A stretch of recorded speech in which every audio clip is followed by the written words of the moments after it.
In the Strait of Hormuz, the shipping lanes are 2 miles wide in each direction. 2 miles of open water through which approximately 20% of the world's traded oil passes every single day. If that corridor fills with naval mines, global energy markets do not pause while someone clears them. They begin reacting within hours. And clearing a mined strait is not a fast operation. It is measured in days and weeks, conducted by specialized vessels moving at walking pace through water that may contain dozens of threats they have not yet found. Sea mines sound like a relic of the Second World War. They are not. They remain one of the most cost-effective weapons in any naval arsenal. And the geography of the Strait of Hormuz makes them uniquely dangerous in a way that no amount of American carrier air power or surface fleet presence fully eliminates. Before we dive in, comment where you are watching from and click subscribe. To understand why mine warfare commands so much attention from naval planners, you need to understand the asymmetry at its core. A naval mine capable of mission-killing a modern warship costs a fraction of a percent of what that warship costs to build. It requires no guidance system, no targeting radar, no trained operator once it is in the water. It simply waits. And a ship that strikes a mine below the waterline, the least armored and most structurally vulnerable part of any vessel, can suffer catastrophic damage from a weapon that was manufactured decades ago and has been sitting on the seabed ever since. Even warships specifically designed and operated by the most capable navy in the world have been severely damaged by single mine strikes. The USS Samuel B. Roberts hit an Iranian mine in the Persian Gulf in 1988 and nearly sank. The USS Tripoli and USS Princeton both struck mines during the Gulf War in 1991. In each case, the mine did not need to destroy the ship outright to achieve its operational purpose. Forcing a vessel out of the combat zone for months of repair achieves the same strategic result. Iran has spent decades building a substantial mine inventory and the doctrine to employ it. Military analysts assess that Iranian forces can deploy naval mines from fast attack craft, from converted civilian vessels that blend into commercial shipping traffic, and from submarines operating beneath the surface. The operational concept is straightforward and does not require sophisticated execution. A small boat operating at night in busy commercial waters can drop mines into a shipping lane in minutes and be gone before anyone identifies what it was doing. The Strait of Hormuz, with its constrained 2-mile navigable corridors, concentrates that threat into a geography where even a small number of mines can functionally close the route to commercial traffic within hours of their deployment. Naval mines are not uniform weapons. They come in several varieties, each requiring a different detection and neutralization approach. Contact mines are the classic design, spherical devices tethered to the seabed by cables, while floating at a preset depth just below the surface. A ship's hull touches the mine's triggering mechanism, and the detonation is immediate. Influence mines are more sophisticated and in many ways more difficult to counter. They sit on the ocean floor and wait for a ship to pass above them, detecting the vessel through its magnetic field, its acoustic signature, the vibration of its propeller, or the pressure wave its hull generates as it moves through the water. Influence mines can be programmed to wait for a specific combination of signatures, allowing them to ignore smaller vessels and activate only when something matching the profile of a warship or large tanker passes above them. Some are designed to count ship signatures and detonate only on the third or fifth contact, complicating clearance operations by remaining inert as sweep systems pass over them and activating when a real vessel follows. This variety, this unpredictability, is precisely what makes mine warfare a nightmare for naval commanders. The threat does not announce itself. It is already in position before anyone knows it is there. Detecting and removing naval mines from a contested waterway is among the most technically demanding operations a navy conducts. The first principle of mine clearance is locating the mines before they locate the ships clearing them. That sounds straightforward. The execution is not. Mines are designed to be inconspicuous. They may be partially buried in seabed sediment, obscured by the visual clutter of an active shipping lane's accumulated debris, or positioned in water conditions that degrade sonar performance. A mine clearance operation does not move at the pace of a warship. It moves at the pace of careful, methodical search.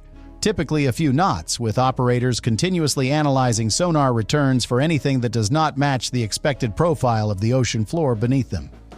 The United States Navy's primary dedicated mine countermeasures platforms are the Avenger-class ships. They do not look formidable. They carry no missiles, no heavy guns, no air defense systems worth discussing. What they carry is specialized. Their hulls are constructed from wood laminated with fiberglass rather than steel, a design choice made specifically because many influence mines trigger on the magnetic field generated by a steel hull. An Avenger-class ship moving through a suspected minefield is deliberately built to be less magnetically detectable than a fishing boat. The ship proceeds slowly through the search area while its hull-mounted and towed sonar systems scan the seabed, building high-resolution acoustic images of the ocean floor.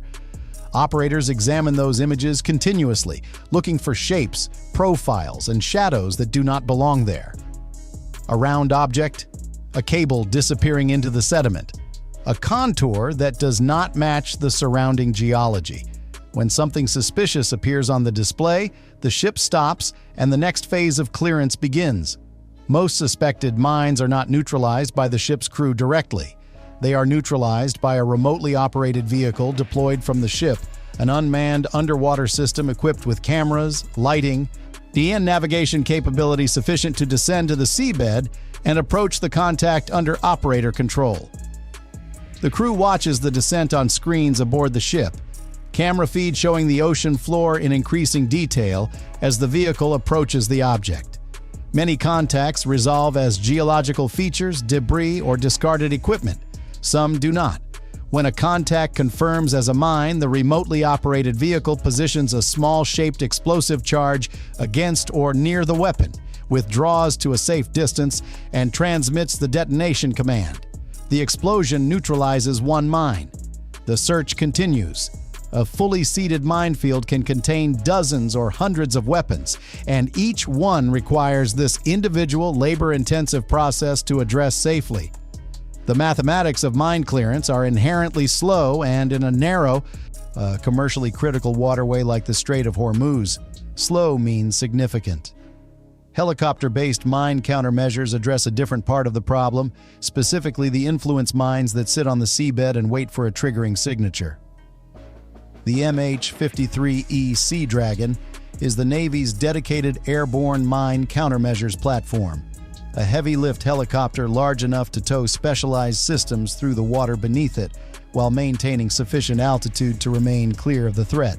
The Sea Dragon can tow sonar systems that build acoustic maps of the seabed across swaths of water far wider than any surface ship could search in the same time. It can also tow systems specifically designed to simulate the electromagnetic, acoustic, and pressure signatures of a large vessel moving through the water, deliberately triggering influence mines at a safe distance from any real ship. The crew flies low, slow, and in a straight line over water that may contain weapons specifically designed to kill ships. When a mine detects what it believes is the signature it was programmed to trigger on and detonates, a column of water erupts beneath the helicopter and one more threat is removed from the corridor. It is methodical, physically demanding work conducted at low altitude over potentially hostile waters, and it does not happen quickly. The operational context surrounding mine clearance in the Strait of Hormuz adds dimensions that purely technical descriptions do not capture. Iran's Islamic Revolutionary Guard Corps Navy operates large numbers of small, fast-attack craft specifically configured for swarm operations in the confined waters of the Persian Gulf and the Strait. These vessels move fast, carry machine guns, rockets, and in some configurations, anti-ship missiles, and are designed to appear, engage, and withdraw before a conventional naval response can be organized. For mine clearance vessels and helicopters conducting slow, low-altitude sweeping operations, the threat environment is not limited to the mines they are trying to remove. The mine clearance operation itself occurs in a region where hostile fast attack boats can close to engagement range in minutes from bases along the Iranian coastline. Protecting the clearance assets requires surface and air coverage that adds further operational complexity to an already demanding mission. American forces in the region have sought to address mine warfare at its source rather than solely at its consequence. According to U.S. Central Command, strikes have been conducted against Iranian naval units assessed as engaged in mine-laying operations near the strait, destroying at least 16 small vessels believed to be actively deploying mines into shipping lanes. The operational logic is straightforward. A mine destroyed before it enters the water does not require a remotely operated vehicle, an Avenger-class ship, or a helicopter crew operating at low altitude over hostile waters to neutralize. Strikes have also targeted shore-based storage sites where mine inventory is held, and aiming to reduce the total quantity of weapons available for deployment rather than addressing individual mines already in position.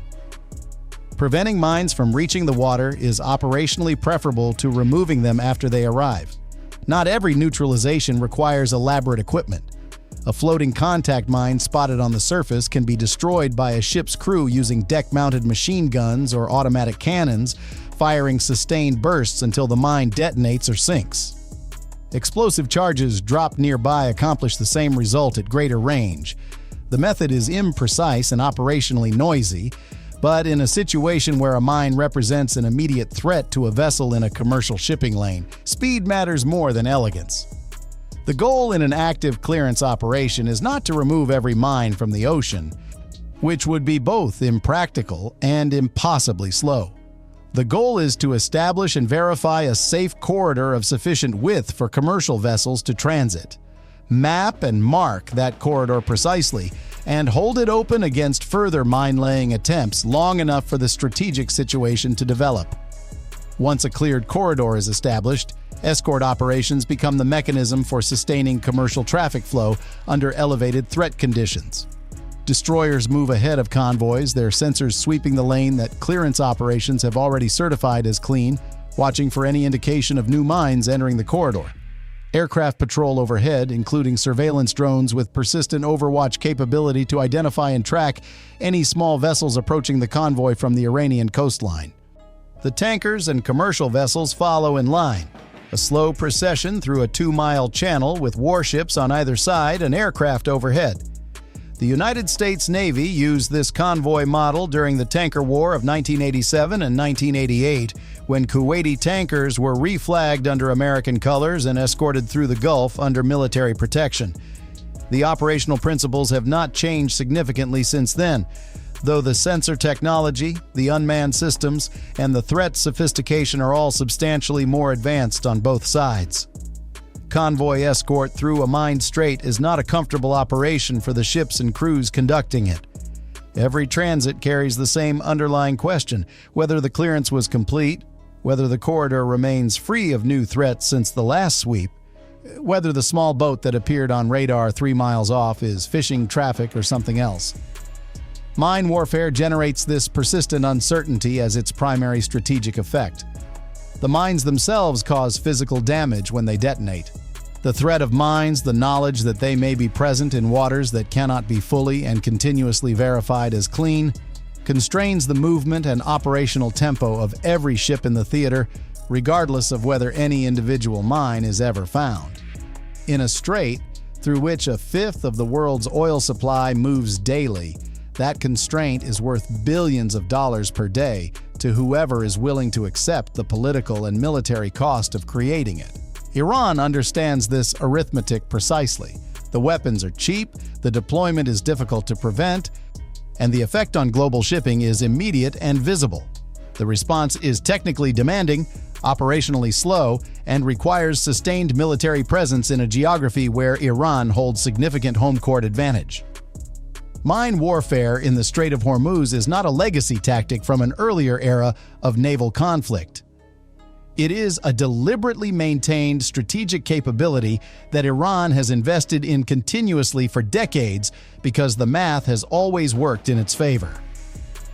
The Navy trains for mine clearance because there is no more important training to have in this theater. And the Avenger-class ships move slowly through the sonar patterns, and the helicopter crews fly low over the water, and the remotely operated vehicles descend toward their contacts because in the Strait of Hormuz, slow and careful is the only speed that does not make a bad situation worse.